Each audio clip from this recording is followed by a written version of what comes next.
Hi, all, dear listeners. Welcome to this new episode of my podcast, A Digital Tomorrow. Today, I'm joined by Malik Khan Kotadia. Malik and I have been working together at the Global Impact FinTech Forum for a while, but I think I'll leave it to Malik to introduce himself. Thanks, Oriol, and a pleasure to be on your show.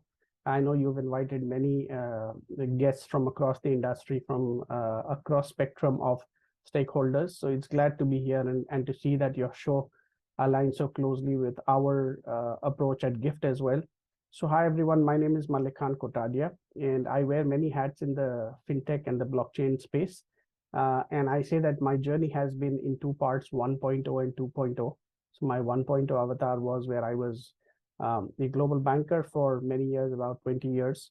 And before that, during the 99 2000 dot-com boom and crash, I was also an entrepreneur and a failed one at that, straight out of B school. So I have seen these kinds of boom bust cycles, not just seen them, been in them, experienced the joys and the pains. And then I spent 14 years at Citibank in global roles, mostly in digital banking in different parts of the world.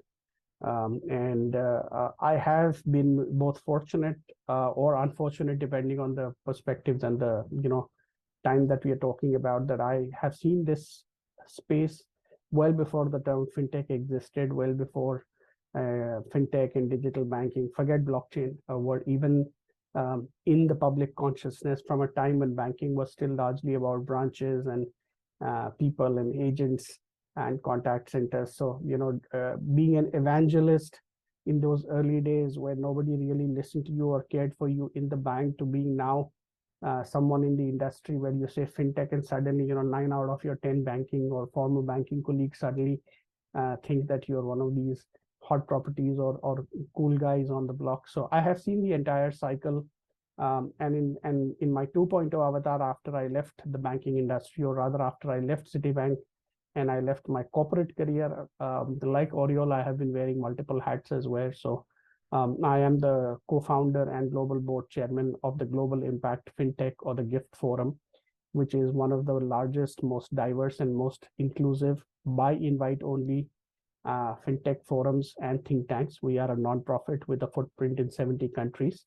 And we work with a cross spectrum of stakeholders from across the industry, fintech industry, blockchain industry, Web 3.0 industry, be they banking CEOs, digital banking heads, or fintech founders, blockchain founders, academia leaders, thought leaders, as well as leaders from regulators, central banks, and multilateral agencies, right from the IMFs and IFCs to Asian Development Bank and IADB, Inter-America Development Bank, etc. So in that perspective, wearing that hat, I have the fortune of seeing this space from a very, very holistic, nuanced, and balanced perspective.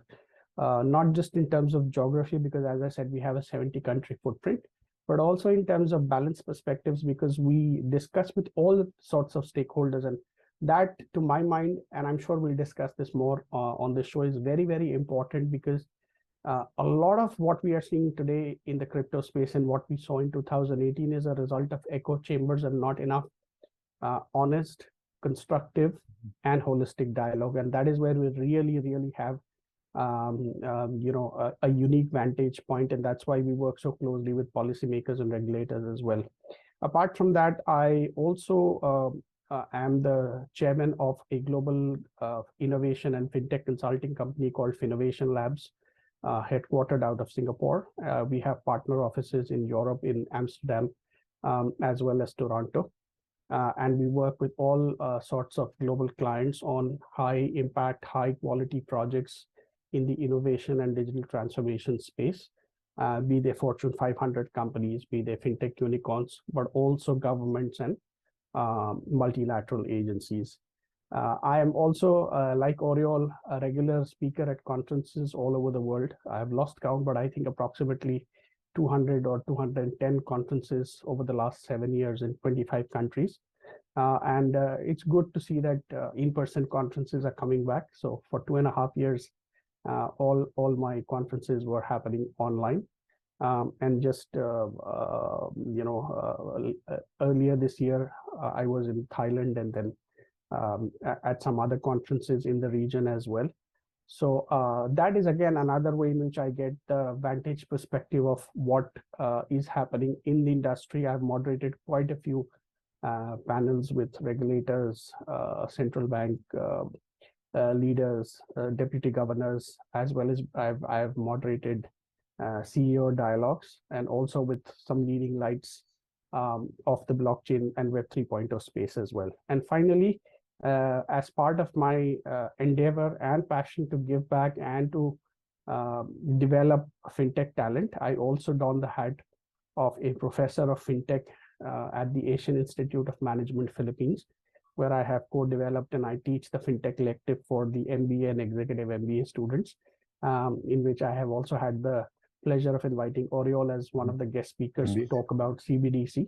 So that again is my way of ensuring that when we talk about the fintech industry, we know that there is a significant talent gap and something which keeps on increasing year after year. So the traditional university model or the B school model is not equipped for it. Traditional finance professors are just not ready for this industry. So I think it's upon experts and industry practitioners like Oriol and myself to take on this responsibility of training future fintech leaders. So those are some of the hats that I wear in this space, which allow me not just a sneak peek into the industry, but a 360-degree vantage perspective. Mm-hmm. No, I mean, I couldn't agree more regarding everything you said, and especially this last line when you said, when you talked about well, how maybe not well enough prepared traditional world of academia is for these new technologies. And it reminds me, for example, of when I did my MBA. I mean, I finished my MBA 5 years ago, not so long ago. And I remember that, I mean, in none of the classes we actually analyzed in any way these new areas, these areas where technologies and finance merge. So I think it's important to try to bring some perspective into this. And I'm going to get back to gift later, of course. But first of all, I wanted to hear your thoughts about one of the most intense topics lately, which is FTX. But I don't want to talk just about FTX because it's just one company. I want to talk about the crypto industry in general, because I mean, of course, fintech is much more than just crypto. I mean, fintech covers like digital banking, I mean, insurtech, wealth tech. It covers like many, many, many more things aside from cryptocurrencies. But I think that undoubtedly, every time that people say fintech, and especially blockchain, well, the first thing perhaps that comes to our minds or to these people's minds is cryptocurrencies, whether you like them or you hate them. It's a very controversial area, of course. It's an area that calls for much more regulation. And personally, I wanted to say that's something I said in many of my previous episodes, that I'm not like an enthusiast in the sense that I do not believe that cryptocurrencies will bring us, like freedom or anything like that. I think they are an investment asset class, a different one, a very unique or peculiar one. But still, I wanted to hear your thoughts about that, about what's been happening lately in the crypto industry. Why do you think we made it to this point? Anything you want to share about this mess that we experienced lately? Thanks, Oriol. So firstly, I must ask you, do you want my nuanced, of course, I will give a nuanced perspective, but do you want my mellowed down perspective opinion, or do you want me to go no holds barred? I can share both depending on how you want it. Up to you, whatever you prefer, Malik. Okay, so let me start with what I have always believed in, and this is irrespective of the crypto boom bust or boom or winter cycle, whatever you may want to call it, or whatever is the fashionable new buzzword. The first is, ever since I got into this industry about a decade back, and ever since I got deeper into this industry about 7-8 years back, what has fascinated me, or not fascinated me, it's not fascinating in that sense. What has attracted me is the potential promise of blockchain as a foundational technology, as an alternative foundational technology. So for me, right from day one or month one, this technology and its potential promise, and again, I'm using the word potential because too much has been spoken about it. I think as experts, we need to really nuance it. The potential promise of what this technology can do for the industry, for perhaps a new generation of financial products and services, for the potential, again, the potential and the promise of decentralization, but what it can do for societies, governments, individuals across industries as well as use cases is what has been fascinating to me. And as you've probably seen in my classes as well, that's what I try to focus on, even when I teach MBA students or when I talk to CXOs or boards, etc., that don't get too carried away by all the noise and what is perpetually there in the media. That's, to my mind, very clearly noise. It ebbs and flows. What is important to very critically and dispassionately evaluate, one is the potential of this technology. And I think, again, much has been spoken about it, that this is depending on people who have their own agendas, that this is the greatest breakthrough technology in the last 100 years and so on and so forth. Let's be honest, I think that is snake oil. It's nothing like it. It is one of my friends said this very well at one of the conferences I spoke at, that this is not a breakthrough technology or a radical technology. This is a foundational technology, and for those of us who understand some bit of technology, it's kind of like it's essentially distributed databases and the idea of a single source of truth. So the database itself can also then evolve as a transaction mechanism, and then we've seen things like digital signatures being overlaid through smart contracts. But essentially, it is a distributed database, and where the database itself can facilitate technology. So one has to see it in context, that ultimately we are talking about something which is very foundational, upon which layers, middleware layers, application layers get built. Now, having said that, to my mind, crypto really is just one of the use cases built on this foundational technology, or which can be built on this foundational technology. Now, it is both, depending on which point of view you have, both interesting as well as ironic that so much collective attention and media noise and space gets diverted. Almost 99% gets diverted into something which, and I teach my class that there are at least 30 plus use cases of this technology, perhaps many more. We talk about trade finance, supply chain, digital identity, really important Healthcare. ones. Healthcare. I mean, you can probably disrupt many, or at least make many industries and use cases more efficient, or have a relook at them. So it's also I would say a re-engineering tool. Why crypto gets this kind of a dispassion, almost a disproportionate share of media space and mind space, is perhaps because of the Satoshi's white paper and its context. Everything has to be seen in context. And I was, as I said, a banker, so I have seen the 2008 global financial crisis when I was still in the banking industry, and that was one of the biggest jolts that perhaps our society has seen, or our generation has seen, where banks in the classical commonsensical sense equals money management, and money equals trust. So when you say that the fundamental trust has been broken because of the greed of bankers, because of the perhaps excesses of bankers, and perhaps because of the inability of regulators to control it or foresee it in time, and what we saw in terms of these great divergences, where on one hand banks got a $700 billion bailout, and then people lost their homes because of these mortgage non-payments, and that's where this whole crisis started. So Satoshi's white paper was, as I keep saying, that it was less, in my mind, an economic statement, more of a political libertarian statement. And I guess that's what attracted a large chunk of people who believed in some lofty ideals like egalitarianism, democracy. Why should a few wise men in the room determine monetary policy and inflationary and deflationary cycles?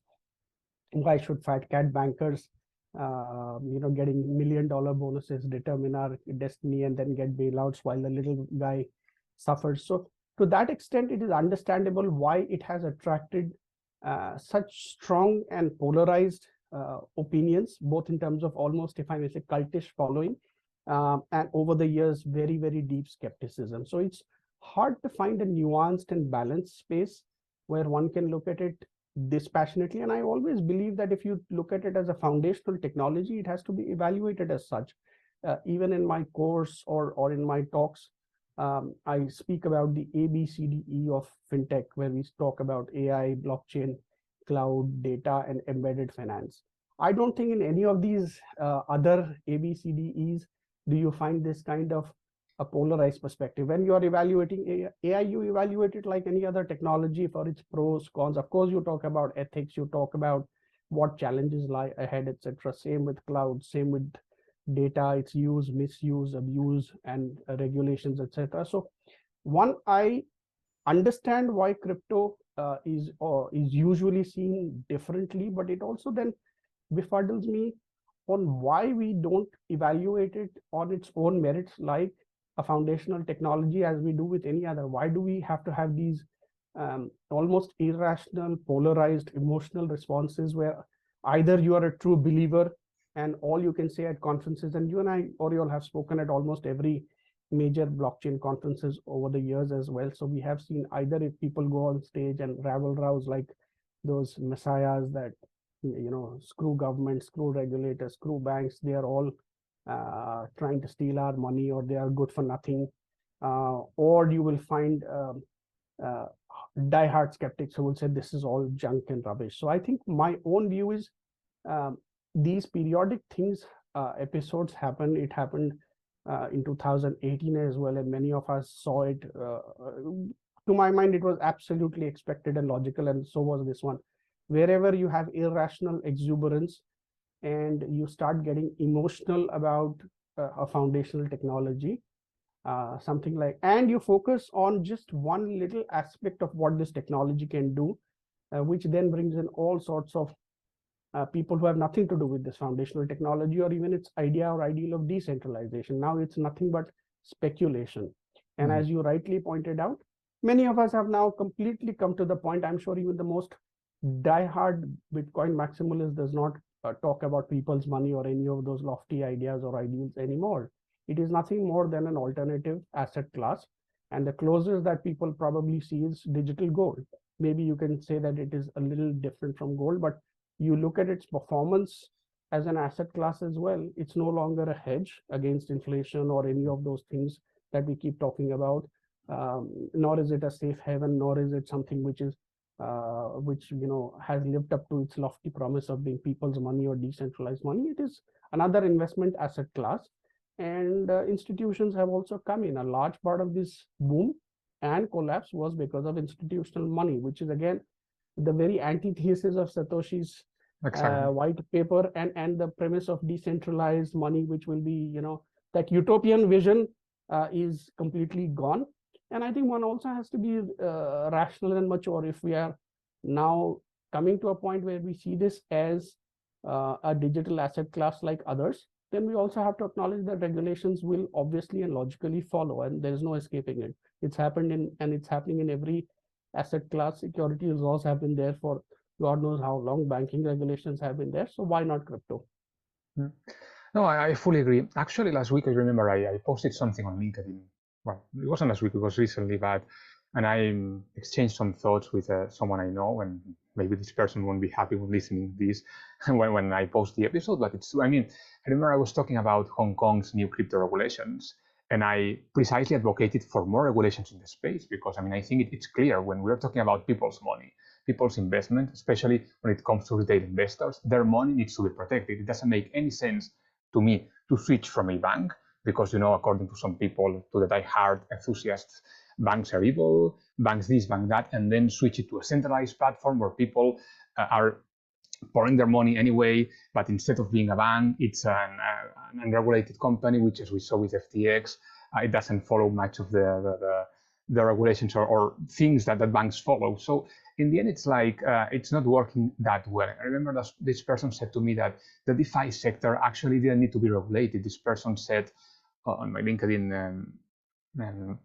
that basically it was a matter of natural selection. And I said, but I mean, come on, we cannot talk about natural selection in finance. This is not about, look, this project works in the end. Oh, that's perfect. This doesn't work. Well, never mind, because we're talking about people's money. So I think that And to me, the problem about cryptocurrencies has been that instead of many people seeing them as one more investment asset class, which might be a very interesting class because it's very volatile, which means that you may lose lots of money, but you can also make lots of money, which is fine.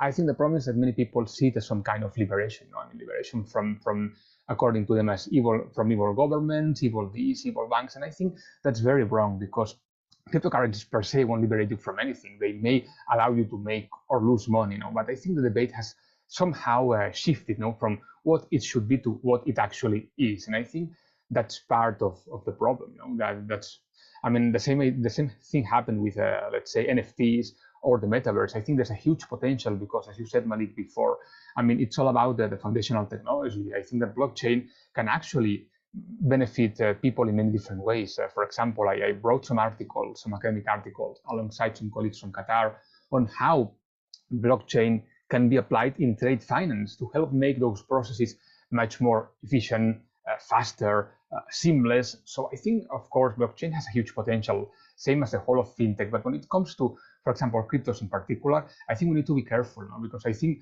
there's a potential in there as well. But we don't need to bring this to the, as we said before, to the libertarian end goal debate, because I think then we are missing the point. And I know that many people disagree and many people will get angry, but I feel this way. So I think, thank you for bringing that up, Oriol, and let me speak my mind out. As I asked you in the beginning, I'll go into the slightly no holds barred mode.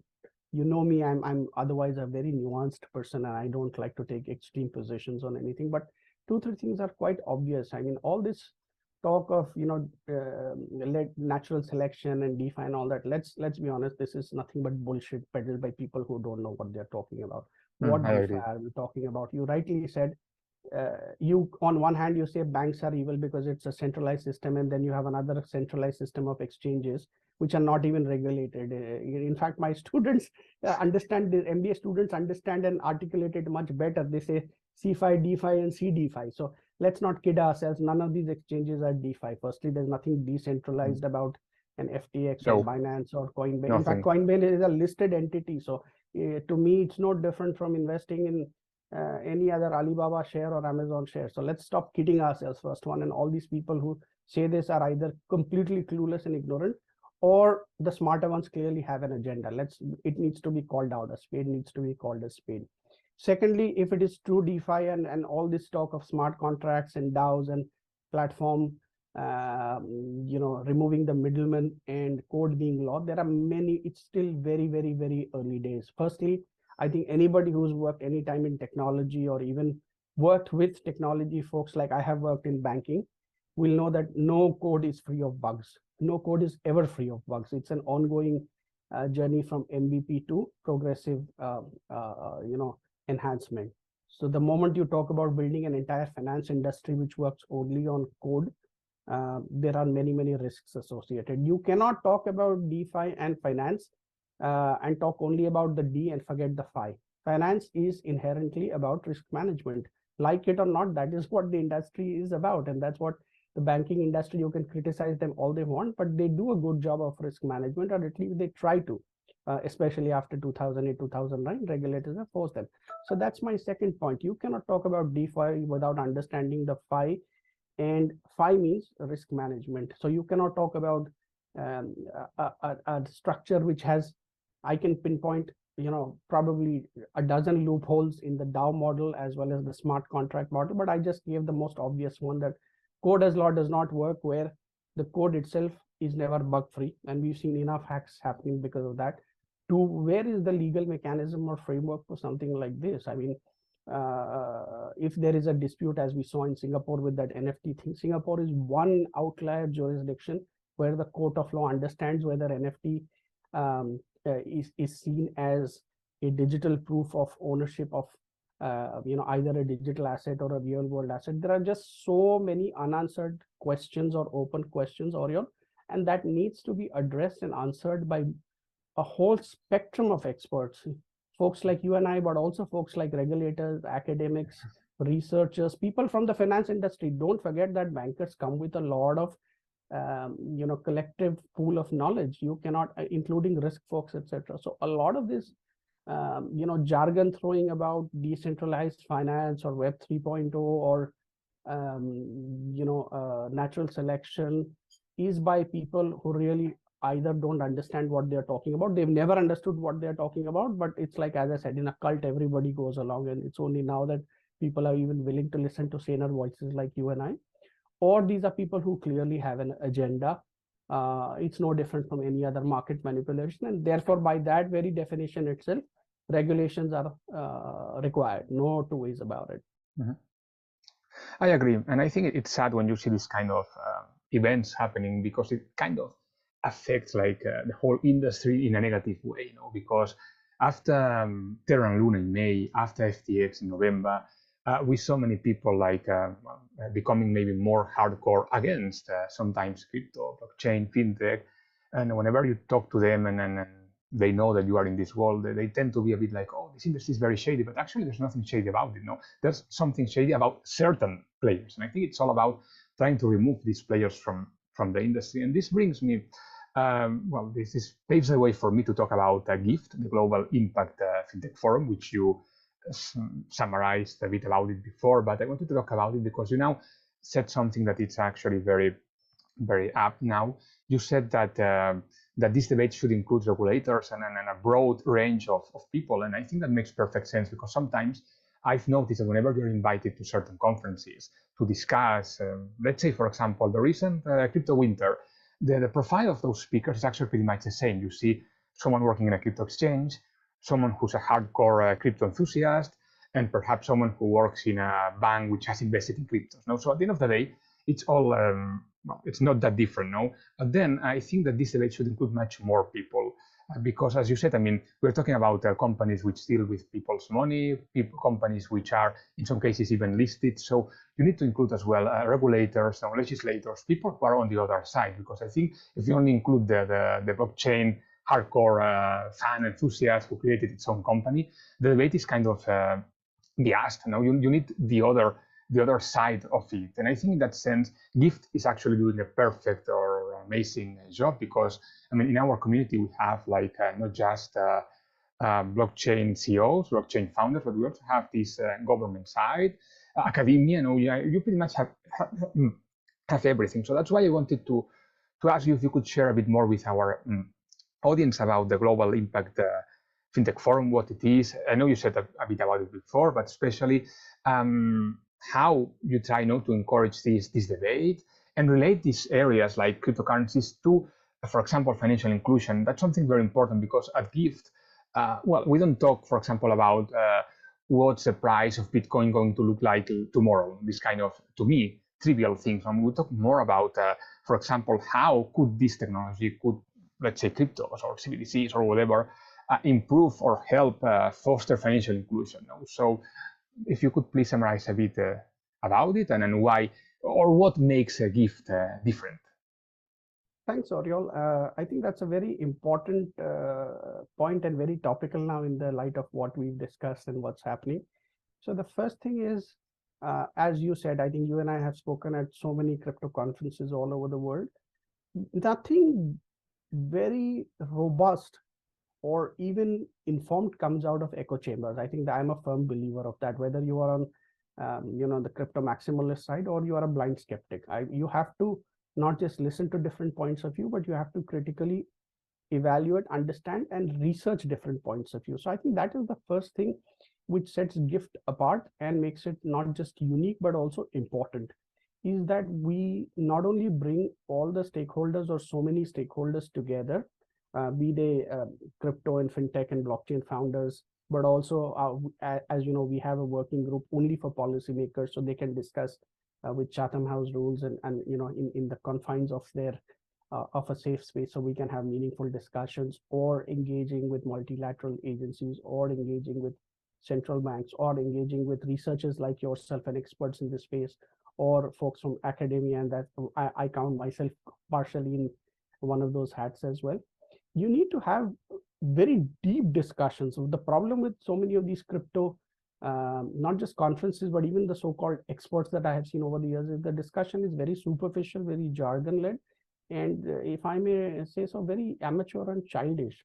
Whereas what we really try to do at GIFT is go deep into this, evaluate it on its own merits. As I said, any technology has to be seen with very basic principles, right? 101, going back to first principles. What is this technology about? What are its pros and cons? What kind of use cases can it support? What kind of industries can it disrupt? Is it the best technology to do that? And if it can, how can it achieve scalability?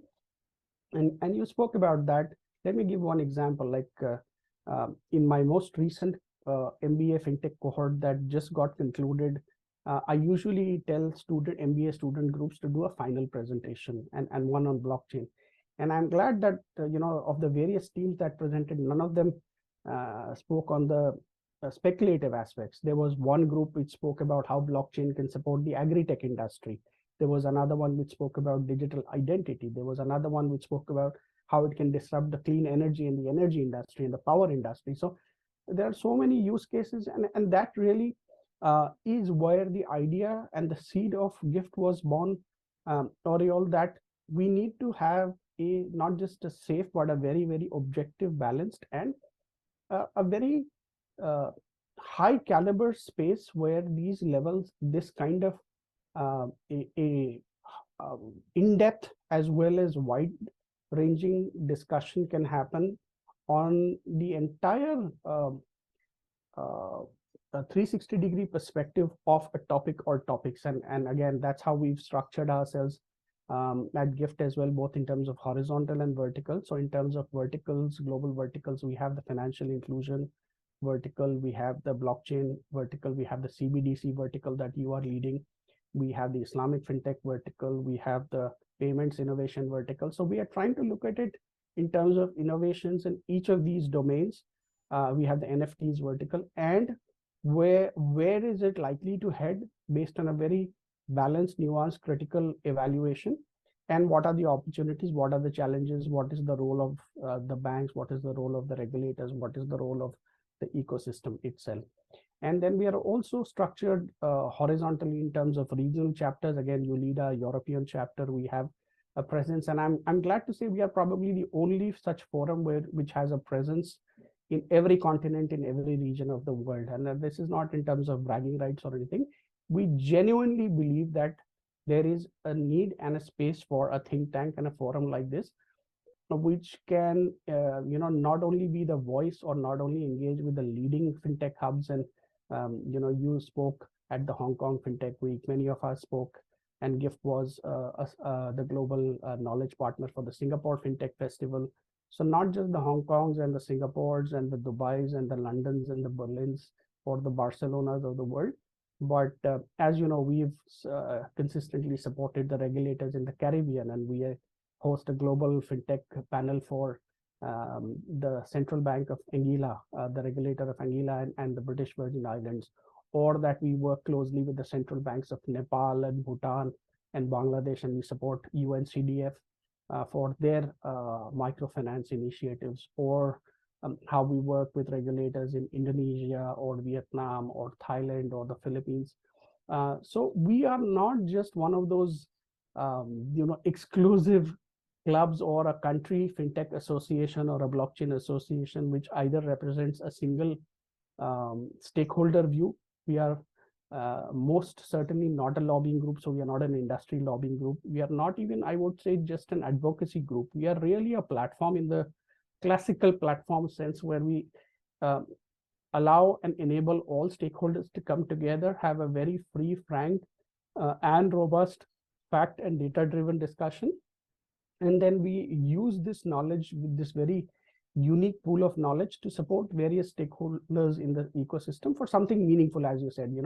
When we talk about the possibility of blockchain in terms of driving digital financial inclusion or digital identity, or projects where we can do global knowledge sharing, where there, oftentimes, as we've said, when there is either so much fear or there is so much froth, people don't get a balanced perspective, and that's what we try and do. We've hosted 40 or 50 conferences and webinars over the last couple of years, including during the pandemic, with many marquee partners all over the world on this entire range of topics, from CBDCs, which many of you've represented us over there, or digital currencies, what's happening in the industry, or payments innovation, QR code for financial inclusion, regulations, NFTs, the metaverse, the entire Islamic fintech, the entire spectrum.